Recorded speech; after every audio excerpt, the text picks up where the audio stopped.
যাই হোক আমি পুরো বাঁকুড়াটা ডিএমএসপি এখানে আছেন এবং অরূপ চক্রবর্তী সদ্য নির্বাচিত সেও আছেন এবং বিষ্ণুপুর জেলার সভাপতি আমার সাথে বিক্রমজিৎ আছে আমাদের, এবং তাছাড়াও আমার সাথে অরূপ খান, আমার সাথে অলোক, আমার সাথে অলকা থেকে শুরু করে অনেকেই আছেন, ইন্দাস থেকে শুরু করে।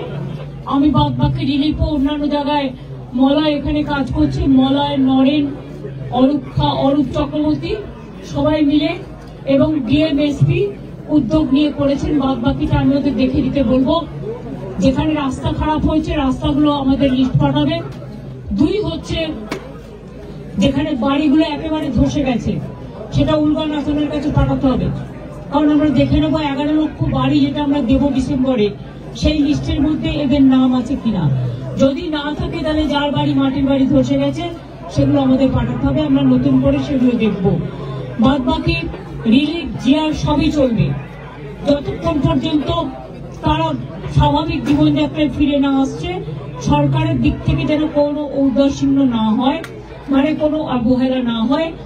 আমি বিশেষ করে এখনো আমার খারাপ লাগছে, আমি ব্যারেজটা দেখতে গিয়েছিলাম, আমি দুর্গাপুর ব্যারেজের কাছে দেখছি ডিভিসি জলের স্রোত এখনো বইছে। আরো কাকে কাকে ডোবাবে আমি জানি না। আবার 48 ঘন্টা আমি তো ঝড় জল মাথায় নিয়ে এসছি, আমি পুরো ভিজেও গেছি। এত ঝড় রাস্তায়, এত আকাশ অন্ধকার করে এসছে, আকাশের মুখ পুরো গম্ভীর, এবং এই 2-3 দিন আরো বৃষ্টি হবে। তার মধ্যেও যদি তারা তাদের জল আবার ছাড়ে তাহলে যে অঞ্চলগুলোতে জল নামতে শুরু করেছিল সেগুলো আবার বাড়তেও পারে। আমি সবাইকে বলবো বিপদ আসার আগে সরিয়ে নেওয়ার জন্য এবং ইমিডিয়েট রিলিফ সেন্টারগুলো খুঁজে রাখার জন্য, যাতে মানুষ বিপদে না পড়ে। আপনাদের সাংবাদিকদেরও অনেক ধন্যবাদ, আপনারাও সম্পূর্ণভাবে সহযোগিতা করেছেন। এইটুকু পর্যন্ত আমাদের প্রশাসন রিলিফ দিচ্ছে, আমাদের পুলিশও দিচ্ছেন, এবং আমরাও আমাদের দলের তরফ থেকে যতটা পারছি আমরা মানুষের কাছে চেষ্টা করছি।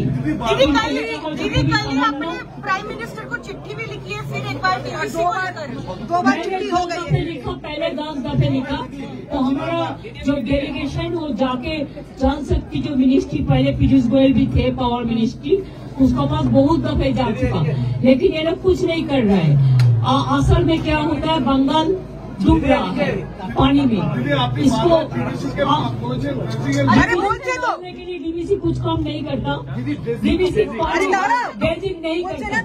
पहले उसका जो कैपेसिटी था 4 लाख क्यूसेक मेट्रिक टन रखने के लिए, अभी वो 20% में चलाया। वो अभी बेचने का कोशिश कर रहा है कोई प्राइवेट सेक्टर को, ऐसा ही चल रहा है। ईसीएल बंद हो गया है कि वो प्राइवेट को दे रहा है। सब जगह में यही काम ये लोग कर रहा है। और रघुनाथपुर में और डीवीसी का पानी अभी भी चल रहा है। मेरे को अंदाज में नहीं आता कि प्राइम मिनिस्टर जो जल शक्ति मिनिस्टर को लेकर दिया था, उन्होंने एक रिप्लाई दिया, लेकिन उन्होंने ये तो नहीं लिखा कि जल उधर से छोड़ता है पॉलिसी करके। उसको प्लानिंग जो कमेटी है उसमें हमारा मेंबर नहीं है, लेकिन हमारा सीआर है। इसका प्रोटेस्ट में हमारा जो पावर सेक्रेटरी था रिजाइन कर दिया डीवीसी से, हमारा जो चीफ इंजीनियर था रिजाइन कर दिया। हमने फिर कहना चाहूंगी कि देखिए ऐसा मत कीजिए, जिसमें जनता को जिंदगी जा सकता है। पॉलिटिकली आपका जितना हो आप हमारा साथ फाइट करो, हमारा कोई एतराज नहीं है, लेकिन ऐसा काम नहीं करो कि पानी छोड़ के जानबूझ के आप जनता को जिंदगी ले लो, उसको करवाड़ी ले लो, उसको किसान का गांव खेती ले लो। ये हम नहीं चाहते हैं, এটা খুব দুঃখের। আমরা কৃষকদের সাহায্য করব জল মিটে যাওয়ার পরে। আজকে অলরেডি রিভিউ মিটিং এ বলা হয়েছে, এবং আমাদের ক্রপ ইন্স্যুরেন্স স্কিম আছে, গভর্নমেন্ট পুরো টাকাটাই দেয়। আমরা রাস্তাগুলো সার্ভে করতে বলেছি, গ্রামীণ রাস্তা। এছাড়াও জল, পানীয় জল সরবরাহ থেকে শুরু করে জিআর যেটা বন্যা হলে রিলিফ চলে সবই চলবে।